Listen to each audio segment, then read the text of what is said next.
Hello, Warriors, and welcome to another episode of Chevrons, a podcast for the enlisted force by the enlisted force. I'm Tim Sandlin from the 102nd Intelligence Wing Public Affairs Office, and I would like to welcome my teammate and co-host, Chief Master Sergeant Sean Sullivan. How's it going, Chief? Oh, it's going outstanding, Tim. How are you doing? I'm doing fantastic, Chief. But it's a very somber episode of Chevrons, and would you like to say why, or should I? Wow. Yeah, it's hard to believe, but it is my last episode of Chevrons because I retire next month. So I never, I can't say you never really planned this day to come. When I hit my 20-year letter almost 15 years ago, I wrote my retirement speech then, and I just added a line every year, knowing full well that that day would come and trying to be prepared for it, both mentally and, you know. But when you look around the corner, you're like, wow, it's less than 30 days away. There's no amount of preparation for that. But that's why I wanted to get on one last episode and talk a little bit about how it all began and where it went. Because, I mean, this whole thing that we started was just, I walked in with an idea with you, and the next thing you know, you said, yeah, and you're going to be the co-host. And then, bang, we're here four something years later. Yeah, 4 years later. It's pretty close, yeah. This is... We're in the 30s for episodes. Wow. Yeah, I know. It goes by quick. Yeah. So, true to form, since you were kind of, you know, you're the co-host, but you're also a guest today. Let's do what we always do, but let's do it, you know, in summary. I want a little bit about your military background. So because, you know, you've mentioned it and you talked about it a number of times on the show, but just to keep it in a summary form, how many years in each branch, and then run through your list of jobs. Wow. Okay. Marine Corps was 5.5 years. I did a 4-year enlistment, then extended out to just extend out for 1.5 years to do another deployment, a few more things. Then almost 11 years in the Army. And now I came in 2009 into the Air Force, so about another 15 here. So. Okay. And what was your very first job wearing chevrons on your sleeve? It was at the Battle of Thermopylae with King Leonidas. No, I'm kidding. You know, sometimes I like to joke and say my first uniform was a loincloth and a sword because it just seems like it's been that long ago. The funny story is I started off enlisting in the Navy. So I guess you could say I touched all the branches of the service. So right after I passed the ASVAB, because all I ever wanted to do was be a warrior. So after I passed the ASVAB, I went to the recruiter's office with my mom. Now my mom was retired, well not retired, but she had spent 10 years in the Air Force. She was a nurse. And so she was leading me through the military process. She was going to pick everything for me. So I took my ASVAB and my scores were really, really well. And she took me right to the Navy recruiter and they were like, your scores qualify you for anything. Would you like to be a reactor technician, a nuclear reactor technician on a submarine? And I'm like, I didn't even have a voice in it. My mom was like, yep. You know, we had a power plant in Plymouth and she's like, yep. She had my whole life planned out for me right there.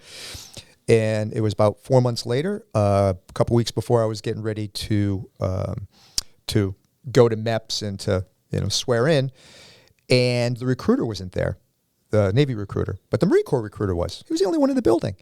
And I'm like, oh yeah, I can't find the Navy guy. He goes, what are you doing today? I go, well, you know, I'm not doing school today. He goes, let's go to McDonald's. And so he bought me lunch at McDonald's, and then he's like, hey, let's go to the arcade. We dropped some coins at the arcade.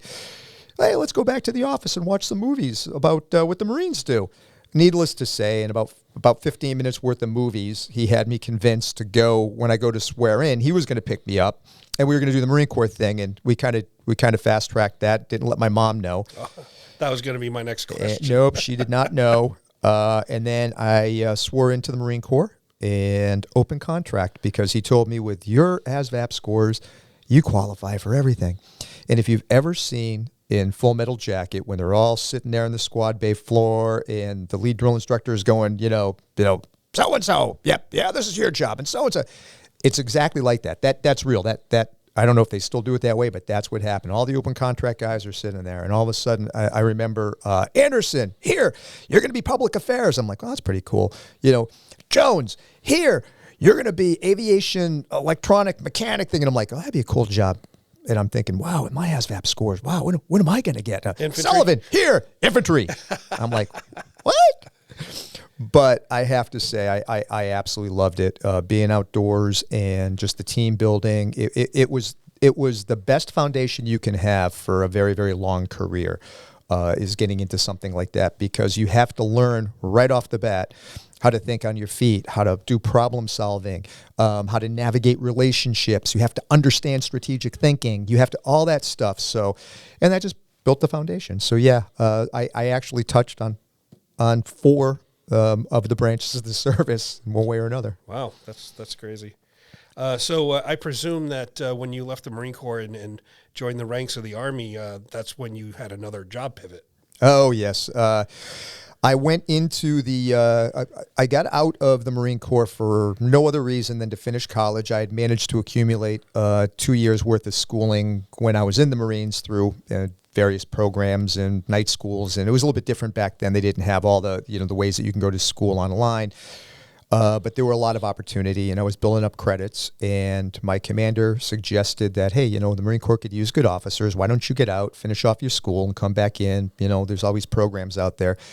I was home. I was on my terminal leave, and out of the blue, I can't remember where I was, but I ran into a Army recruiter. I saw the uniform. Yeah, I'm in. I'm just getting out of the Marine Corps. Oh, what do you do? We had that conversation. He's like, well, what do you want to do that for? And so he got me to sign up for the Army National Guard. And he was like, yeah, we have programs here where your tuition's free. And I'm like, ooh, that would help. Just all those other benefits. So I started over at, I started in the chemical company up in Woburn. And then I realized I live in Sandwich and there's helicopters there. And I ended up over there doing, then I ended up in they call them armory supply, but it's kind of like where they put you, where they're trying to figure out what they want you to do or what you can do. They found out I had experience as a firearms instructor and some other things. So I was doing just all kinds of stuff to help out. And then somebody told me to go take the ASVAB test, see if you could be a pilot. And then I did that. And long story short, I ended up 3 or 4 MOSs later in flight school. I had gotten my commission at that point, right here at the Mass Military Academy, right out here at the OCS that they have. So I was commissioned through Camp Edwards, and I went to flight school and became a helicopter pilot. That's awesome. Yeah. So an officer and a pilot. Yes. Yeah. So did you do that for it's 11 years in the Army? Yeah. So it was about 3 years in before I got to go to flight school. A couple of years as enlisted, and then the year through that program, and then a year in flight school, and then I came back and was flying here out of Otis, out of Camp Edwards, but right over at the aviation, right across the field from us. And, going through the ranks, I was loving it. But on the civilian side, I had become a police officer. Mm-hmm. And on top of that, I had gotten into the SWAT team, and I had been married, and I had a brand new daughter, and life just piled on. Sure. And I was at that point in my career, you're looking at, navigating out of the company grade level and going into the field grade level, and how's the rest of your career going to look? It was one of those, something's got to give. Sure. I can either totally invest in a police career, or I can start guard bumming, and you have all these schools. And I went IRR for a year, and then at the end of the year, I just let it lapse and just let my command know there's too much. Because at that time, we didn't have all this remote stuff. Right. So if you were a commander, you had to go in like every Wednesday for an admin night. All your drills weren't 2-day drills. They were all 3- and 4-day drills. It was just all this time that came in. And my agency didn't have a good plan of how you were doing that time. So you had to swap with people. So, before every drill, I was doing like 4 doubles in a row. And then it was just time consuming. And so I stepped aside, and that was in 97. And I stepped aside. Yeah, it's tough when you have dual careers, especially, reservists and guardsmen will totally understand it. But, the challenges of that, trying to have 2 solid careers, trying to align them sometimes is a real difficult thing. Oh, it was a tough balancing act, and family life was suffering. Everything was suffering, and I felt at the time that I'm going to take this hiatus. But even then, I knew I wasn't done. I knew that, I had more in the tank, and there was more that, it was just, it's the call of the warrior. It's the only thing I can equate it to. It's something about the culture. The culture has absolutely zero to do with your job. It has nothing to do with schools you attended to. It's not about badges or patches. It's about what's inside the uniform. Right. And it was just, I knew I would be back. I just didn't know when or in what capacity. Well, so you did come back and in the Air National Guard and the Air Force. And so real quick, what were some of your jobs there? Oh, I came into the combat comm. First, going to be a ground radio operator, so on the ground radio. A little ways down the line, there was an opening in the ground safety. And I thought about it. I'm like, well, that's something that interests me. That's the safety office. That sounds intriguing. You're kind of involved in everything, but at the same time, your responsibility is to the people. Taking care of them in safe environments. I thought that was great. Did that for a number of years, and then I had the opportunity to make first sergeant, which is out of my eclectic, bouncy career, the only position that I knew I wanted to have from the moment I enlisted in 1982 was to be a first sergeant one day. And that was because that old commercial back the Army commercial. Morning, first sergeant. I remember seeing that commercial. I had no idea what a first sergeant was, no clue what they did. I'm like, I want to be that guy. I had the opportunity, and then I did that for a number of years, which led to making chief, which led to being a command chief. So it's kind of a lot of bounce arounds, but it's been a great ride. It's been an absolute great ride. That's awesome. And that is kind of what the tail end of that career is kind of what got us spinning up Chevrons. You're getting, as a senior NCO in this wing, and then, further on in the state, coming up with ways to help the enlisted force, professionalize and from mentorship to leadership and all the topics in between. That was the inspiration for this podcast. Absolutely. And knowing that there's such talent out there, one of the things I had the opportunity to do as a first sergeant was to be the, at the time, the command chief master sergeant of the Air National Guard, Ron Anderson.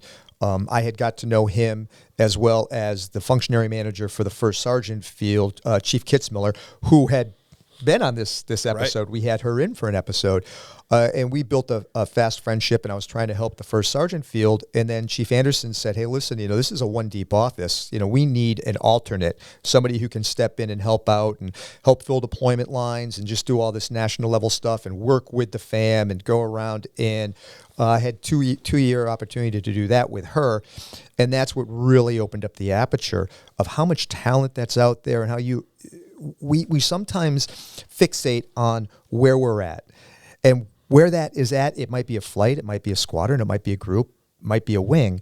But sometimes you really need to open the aperture to see what's out there. And everything started flowing into my head. It's like, wow, I'm talking to all these big brains, and I'm like, walking around the Pentagon, and I'm popping in and having a brief conversation with General Rice, and I'm hanging out in, Chief Anderson's office, and all this stuff is just like, it would just like flowing. I'm like, I get the connections now. The synapses opened up, and I'm like, I understand how it all works together.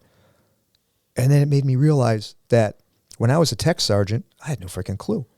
When I was a master sergeant, I had no freaking clue. Right. When I was a senior master sergeant, I had no freaking clue. And I'd come back to the wing and I'd talk to chiefs, and maybe one out of 10 chiefs would go, yeah, I kind of understand that. And I'm like, we really need to get all this across, but we need to get the thinking across to the lowest level enlisted and get their perspective, as well as the highest level. And why can't we come up with subject matter experts? That's what we had the conversation. I'm like, yeah, so here's this idea, like we talked to like a panel person, some chief or command chief or somebody who runs something. And then we'll have like a junior person there and a senior person there because their perspectives are different. It'll all merge together. And you were like, oh yeah, I've been thinking about that. You were kind of like, thinking like, what ways can we improve the knowledge? And we just had that conversation, just all came together. Well, part of my inspiration came from, and the stuff that I was thinking about is back before all this podcasting stuff took off, we had our newsletter, our magazine monthly, the Seagull magazine. Love that magazine. And there was a chief's or a first sergeant's article that was put in there every single month. And I remember working with you, and you were my conduit to the rest of the shirts. And I would we worked up a list of these are the topics that we want to talk about. We want the shirts to write an article on each and every month. And so that we could slowly, over the course of a year, 2 years, 4 years, cover all these important, great topics about like resilience and mentorship and leadership and followership and all these different topics. And I thought, you know what? If, that magazine ended up going away, we discontinued it just because it was so much work to put together each month and our articles were going out anyways. But one of the things that we lost was that first sergeant input every month to the masses in this wing. So I thought, the chevrons, we can hit those same topics. Yep. And it can be, done in an audio format. And while we're doing it, why do we have to restrict it to members of the wing? This could be great for anybody. Anybody that wears stripes. We all go through the same kind of experiences. The challenges are very similar, different branches of service and different missions. But, when you boil right down to it, people that wear stripes deal with very similar issues. Yes. And there is so much that you can see and learn and get on leadership from articles and everything that comes from a 06 or above level, because all these great commanders and come up with all this great command stuff and whatever. But when you think about it, the culture of an organization is within the listed force. And I don't want to sound flippant, because I love my time as being an officer and I love officers and they're very, very, very important. But when you look at, like, particularly in the National Guard, you have a commander come in and sit for 2-3 years? Yep. But the people they're leading might be there for 10, 15, 20, 30 years. So yes, that commander is providing that direction and they're providing that strategic vision. And the best of the best, and most of the ones I have had the opportunity to work with, rely on that enlisted voice. But it's the enlisted voice that matters. It's the enlisted voice that's 65, 70% at the force, and can make the most change. I learned straight on, the biggest advantage I had was having been enlisted before becoming commissioned, because my first leadership assignment as a young officer in the aviation unit, we have warrant officers there too who are all our pilots. And then we have obviously the enlisted force. And I pulled together my senior enlisted and my senior pilot, my senior warrant officer, and brought him into my office and said, this is you all's flight. And this is your platoon. Okay. I'm just playing through. So you help me and I'm going to help you, and we're going to work this together. We are a team. We are going to work this synergistically together. And it was just like from day one, it was just like, we just all clicked because of that realization. And I needed their feedback and their input, because I couldn't lead crap without them. I couldn't lead anything. I'd be leading myself. And that sometimes happens with leadership, is that, you forget that, it ain't about you. It's about them and giving them the tools that they need to succeed. And then you're providing the direction. And where are you getting your direction from your boss, who's getting it from his boss? And that also opens up that scope of understanding all the roles from where you're at in a squadron all the way up to the role of the Air National Guard, as well as the Air Forces and all the strategic. You don't have to base your decision-making at that level. But once you understand the nuances all the way up, everything makes sense. And it's that synergy of having the enlisted force really, really involved, really knowledgeable, really understanding what's going on is going to make the job so much easier for the commander. And you and I talking about that and realizing it and then trying to put this out. The reason I love the podcast as much as I love the Seagull, and I'm a reader, but you can't really convey the emotion, the intensity as well in the written word, because people are going to interpret a written word the way they want to. How many times have you written an email or a text message and somebody calls you up and go, what do you mean by that? And I'm like, no, I meant it like this. And they're like, I took it like this. It's like, well, but when you have somebody, speaking and telling you, it conveys more. And that's why I just love the idea of, putting the podcast together. Do you remember our first guest? We aimed high. Yes, the command chief of the Air National Guard. Yep, Chief Williams. Yeah, Chief Williams. My wingman and my friend. He and I have gotten to strike up a great friendship over the last 3 years, and I've got to work a lot of, he's included me on a lot of things working out. But it all started right here, and I remember first we talked about trying to get Chief Bass in. That was more difficult, but he had literally taken over days in advance, and we had him on here. We were his first wing visit, by the way, as the 13th Command Chief. Yeah, that was pretty awesome, and we did the episode the week before he arrived, and so that everyone here could listen to it and understand what he was coming to talk to us about. Yeah, that was that.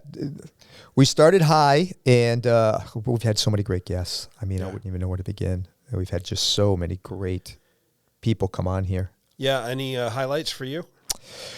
I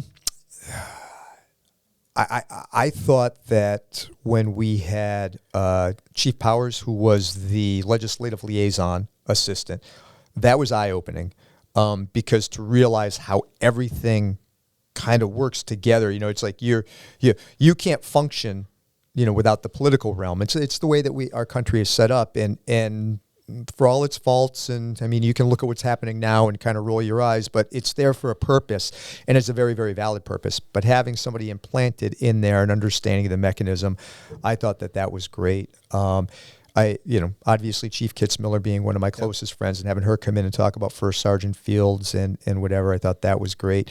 I thought that Chief Caulfield's story was fantastic. But you want to know who some of the better guests that we have had are? People that are germane to this wing. Yeah. I mean, one of the episodes we had, I think it was Chief Caulfield's episode, we had one of probably the more popular guests that we've ever had on Chevrons right out of the comm squadron. Right. It was fantastic. I agree with you. Like some of our best guests are the younger junior NCOs that have come on. We had one from the Space Force. We had that was a good one. We had a number of people who are really. It gives you hope for the future of the enlisted force to hear some of these young folks talk about their service and their goals and what do they want to get out of this experience that they've found themselves in. Their perspective was probably my favorite, but like I said, how many episodes do we have, or we had that paired up, and we have this subject matter expert, E9, and we have an E3 or an E4, and they're the ones you're focusing in on. Right. They're understanding their perspective. Those were probably my favorite episodes all the way through. Yeah. So just to step away from the back and forth conversation, I've got a little game for you. Oh boy. I'm going to throw some of our topics, some of the topics that we have in our, what we call our topic bucket. Yep. Things that when we don't have anything to talk about specific, we try to draw from. So I'm going to give you a word, and what I'd like is like a little word play here. Give me like a 30-second elevator pitch. Cool. All right. On a particular topic. Let's do this. All right. Resilience. Oh, resilience is the foundation for your airmen. Okay, having that resilience, that ability to acclimate is probably the single most important intangible, and I call it an intangible, the single most intangible of the enlisted force. So, and the other thing with resilience is to be resilient, it doesn't just take the command buy-in, it takes the individual buy-in as well, because you have to understand your own limitations. You can't be afraid to take a knee. One of the things I see all the time, and I know I'm going over 30 seconds, but one of the things I see all the time is people love the Air Force core values, as do I. And everybody will go, well, service before self. Listen, here's the Sully interpretation of service before self. Self is a selfish pursuit. I don't feel like going to drill because I want to game. Okay, that's a selfish pursuit, you are in violation of your core value. However, I am on the verge of breaking. I need to talk to somebody. I need to take a knee. I maybe need to take a drill off. That's not selfish. No. That is resilient. And with the command buy-in and the individual buy-in as a two-pronged attack, synergistically working together, we build a better warrior. So you're not going to build a good product, a good warrior, a good Air Force, a good wing without resilience being a key aspect of it. It is a force multiplier. They say communication is one of the most important things. Being able to communicate with yourself is paramount. Yep. Especially as you approach 60 years old, as I am, and have to be real and communicate with myself that I can no longer squat 500 pounds and run 7 miles. So, yeah, it's a reality check. All right, next topic, followership. Followership is the key to leadership. You need to learn how to be a good follower to be a good leader. That's the whole caveat. That is the whole caveat. And I can't stress the importance enough of great followers making great leaders, but great followers make leaders great. It all comes down to that. But followership is a two-way street. You can't demand followership. And if you don't want to follow something, then you're not going to. So learning how to be a good follower and communicate with your leadership and understanding that leadership and allowing yourself to be led builds the foundation to learn how to influence and empower others to follow when you become the leader. So the foundation, building block number 1 of leadership is followership. That's awesome. Airmanship. There used to be a poster that used to go around there. Everything I needed to learn about life, I learned in kindergarten. To me, that is airmanship. Not that it's kindergarten where it's whatever, but when you think about the golden rule, when you think about treating others, when you think about, humanity, when you think about everything in life, zest for learning, whatever, that is in kindergarten. Okay, we build that foundation. Airmanship is the foundation and the continuum that builds everything. Airmanship is also a value. You value being an airman. You value being seen as an airman. You value all that, like when you look at airmanship, it is the foundation of your development as, an airman, understanding, the very, very basics, the nuances. It's not about the strategic level. It's about your airmanship. It's about all those things that we teach in our foundational courses and in ALS and in boot camp about being an airman. And I oftentimes equate it to a line that I heard. I cannot remember who this quote comes from. I believe it was Alexander the Great, but I'm not 100% sure, and I'm sure an airman could correct me on this, but I believe Alexander the Great said that I'm not afraid of an army of lions led by a sheep. I am afraid of a army of sheep led by a lion. Airmanship is the lion factor. That's what makes you a lion. It's not about how much strategic knowledge you have. It's not about patches. That's what makes you a true battle implement. It starts with airmanship and the fundamentals. It's kind of like along the lines of the Airman's Creed. Oh, love it. You don't have to be able to recite it as long as you understand it. Mm-hmm. Exactly.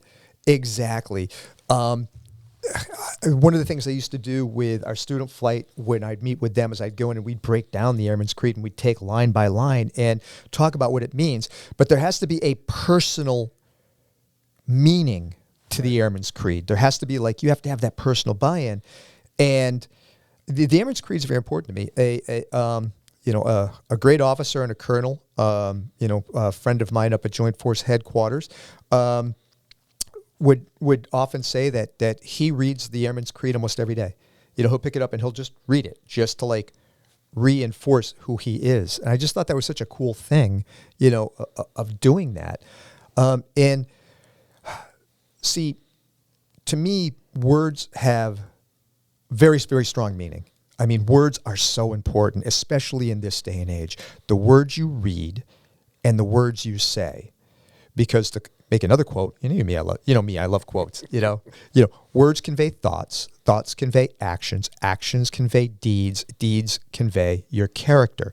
So your character and your legacy all starts with the words that you read and the words that you say. You can read and speak the wrong words, and you can develop into somebody that is, not ideal, or you can read and say the right words. And our Airman's Creed and our core values, those are the first words in our foundation that builds us. So yeah, Airman's Creed is very important to me. It's the beginning of Air Force culture. Yes, exactly. It goes right back to airmanship. That's the first thing. Once you see that, and you understand it, and you digest it, and you provide personal meaning with it, it becomes you. It really becomes your compass and your map. Airmanship is your compass and your map. It really is. You have no direction without it, and it's very easy to get lost. I mean, one of the things as an infantryman in the Marine Corps, we would do things like drop you off in the middle of the woods and tell you to navigate, and it was kind of like for training purposes, and nobody could ever get to where they needed to go. It's like, I'm going to follow the stars. I'm going to look at moss. You can figure out going north, but you're not going to get to a true destination. You give somebody a map and a compass, and they can find their way anywhere, and that is airmanship, and that is our core values. That is, our Airman's Creed. Great. All right. Well, and next logical topic for me is leadership. Leadership is 360 degree. Leadership requires you to have a purpose, to have a motivation. I remember my first leadership opportunity. It was as a young Marine. I was 19 years old. I had a whopping 11 months in the Marine Corps. Everybody's on leave. I didn't have any leave time built up, and I'm sitting in the squad bay, and Gunny walks through, and there were 6 of us there. And some of people had been there for a long time. I was the newest of the new guy, and I was a Lance Corps E3 at the time. And in the Marine Corps, Corporal E4 is your first leadership opportunity to a fire team. You would be in charge of 3 other individuals and tactical thinking or whatever. And he walks through, and the first thing he says is, "Who here hasn't had an Article 15?" And I'm the only one who raised my hand. And he points at me and he goes, "You're going to a meritorious promotion board on Friday. Study up." And he walks away, and I'm like, "What?"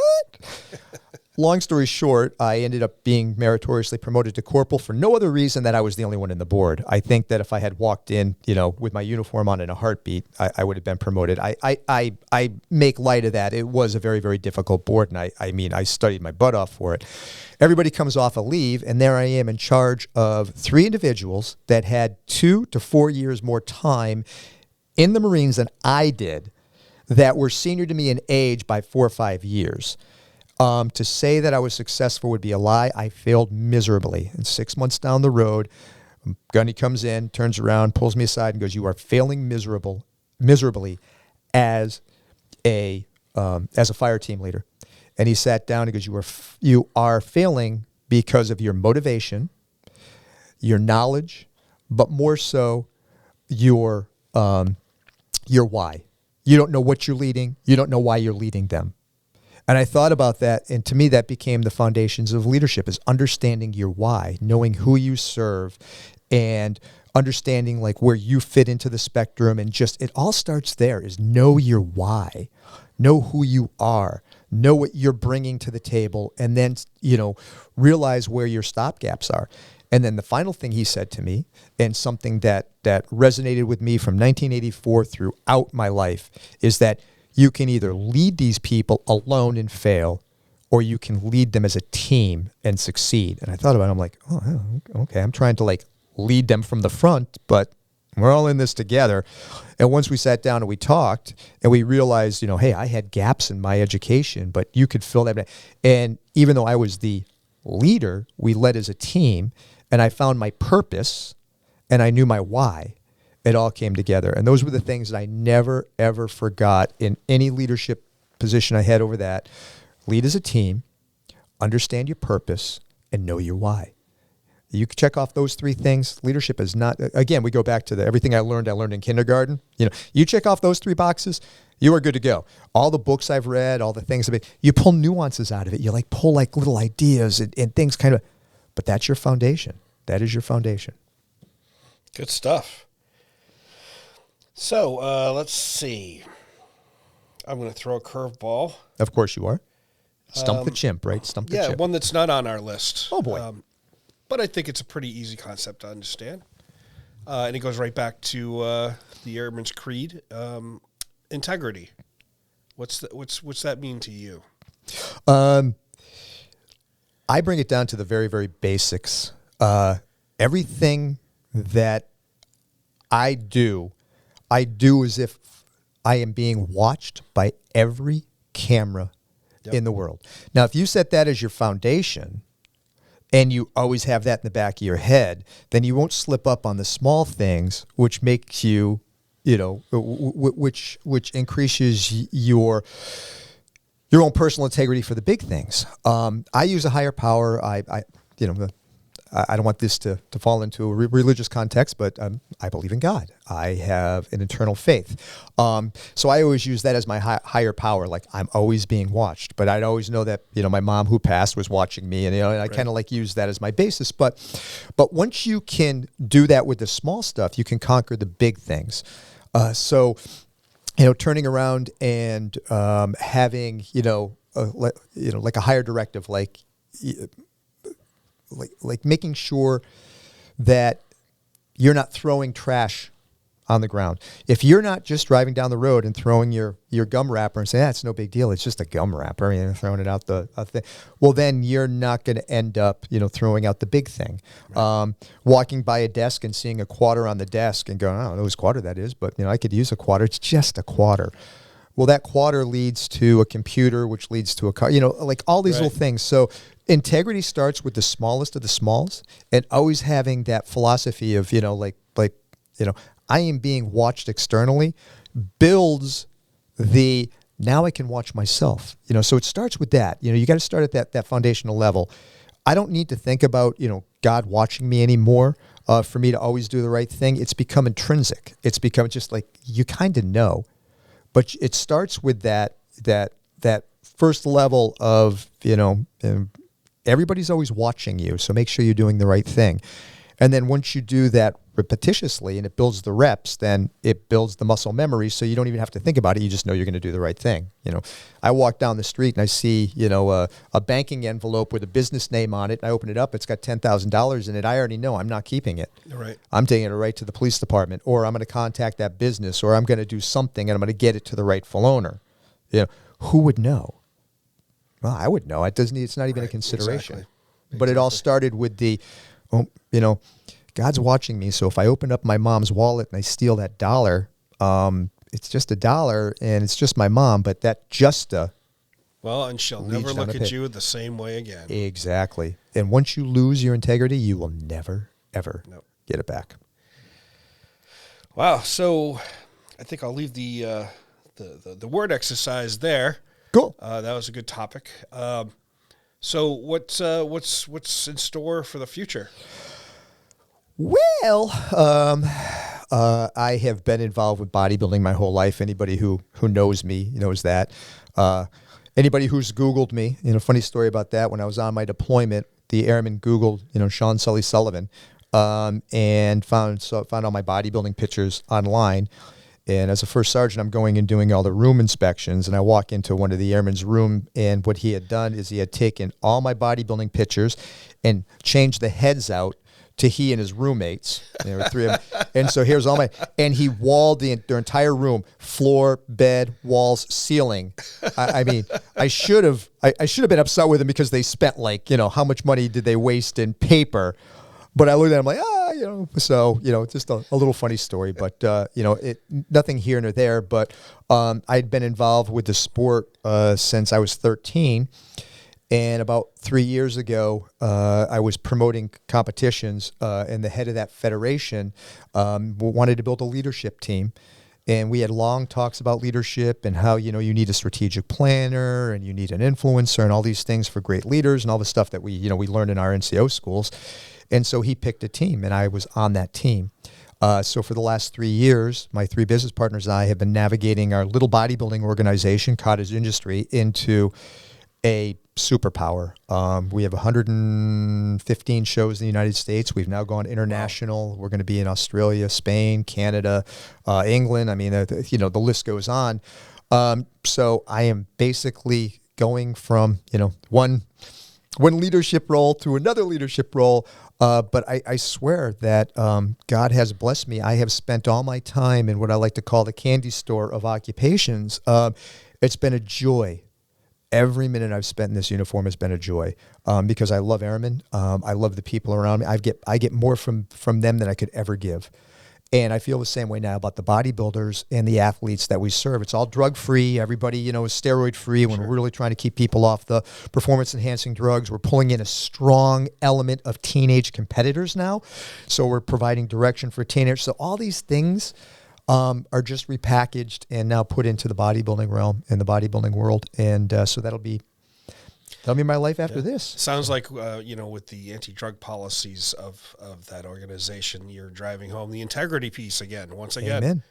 Yep. And our integrity and our judging, and we've totally, taken that over in our policies. It's the reason that we're successful is because the lessons that I've learned through the Air Force and through leadership and through different schools and just through the military in general, we've learned how to apply to our organization. And 2 of my business partners are veterans. One is a school teacher. She is exceptional. And then one is a retired Marine. Another is Air Force. And so, we've kind of built this with that kind of a culture in mind, and it has just paid huge dividends. In 3 years, we have our growth rate has been really off the charts. And so that's another reason that I decided to retire a little bit early. I could have stuck around a little bit longer, up to another year plus. But the time was right. It was time for new people to have the opportunity. It was time to move on so other people could get promoted. And it was, the state's in good hands. The wings are in exceptional hands. Our airmen are in great hands. The stuff I was doing nationally, there is a huge talent pool of chiefs. Everything's taken care of. I didn't need to stay, so it was a good time to step down. Well, with that said, any final parting words you'd like to convey? Yeah, just one. I started my career in 1982. And I came in as a young Marine, and I was going to change the world. I was going to make everything better. I was going to make an impact. And as I'm going out the door, I'm realizing that I'm the one that's changed. You, the Marines, the soldiers, the airmen, you're the ones who impacted me. And I am the one that's different and is better from my experience. So I just wanted to thank everybody out there. I retire on the 3rd of March. So if you're listening to this before then, please swing by Building 330. I would love to see every one of you one last time and to get one more handshake and just to say thank you, look you in the eye and say thank you one more time. But yeah. Well said. Been a great ride. Well said. So we're going to leave it there. Do you want to sign us out? What last episode as the host? I do. Yes. Air Warriors, thank you. Be safe. Be kind. Be brave. Sully out.